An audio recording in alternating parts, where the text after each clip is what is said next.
ஏழை கிழங்குன்னு சொல்லுவாங்க, மட்னி கிழங்குன்னு சொல்லுவாங்க. கழுவணும், கழுவிட்டு அடுப்பில் வச்சு நல்லா அவிக்கணும். 1 கிலோ கிழங்குக்கு இவ்வளோ கல் உப்பு போட்டுடுங்க. அது கொதித்து ஒரு 10 நிமிஷம் கழிஞ்சோன்னா இவ்வளோ கல் உப்பை தூவி விட்ருங்க. கல் உப்பை தூவிட்டு இப்படி கிண்டி விட்டுவிடுங்க. இன்னும் கொஞ்சம் நேரம் ஒரு 5 நிமிஷம் ஆகும் வேவதுக்கு. 5 நிமிஷம் ஆகணுன்னா ரெடி ஆகிடும். இப்படி வச்சு வடிச்சுக்கிடுங்க. அதில் இருக்க தண்ணியை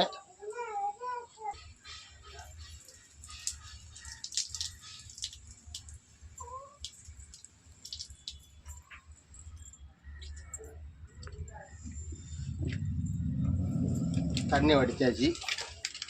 இந்த பக்கத்தில் வரணும், பார்த்துடுங்க.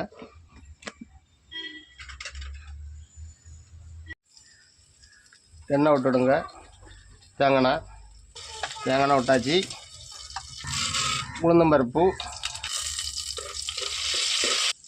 கடுகு, உலவு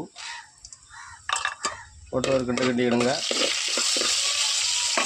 அடுத்தால காஞ்ச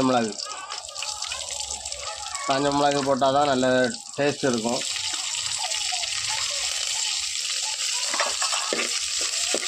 காஞ்ச மிளகு போட்டு நல்லா இப்படி ஒரு பக்கம் வர தூரம் கிண்டிக்கணும். அடுத்தால கருவேப்பிலை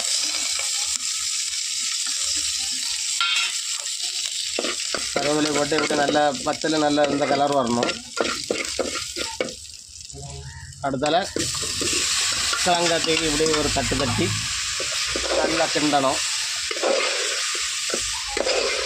நல்லா இப்படி கிண்டி கொடுக்கணும். மற்ற கடுகு, காஞ்ச மிளகு எல்லாம் அப்படி மேலே வரணும். தேங்காய் கொஞ்சம் தேங்காய் போட்டு அவ்வளோந்தான். சரி, காலையில் டிஃபன் என்னைக்கும் இட்லிக்கு பதிலாட்டு இது ஒரு டிஃபன் ஆட்டு எண்ணெய் சாப்பிட்டு காப்பியும் வச்சு இதை சாப்பிட்ருவோம்.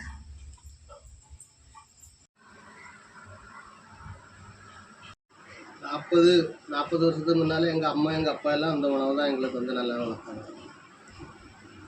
அதனால் காலையில் உங்களுக்கு காலையிலையும் எடுத்துக்கலாம், சாயங்காலம் காப்பிக்கும் எடுத்துக்கலாம். இது நல்ல ஒரு ஆரோக்கியமான உணவு.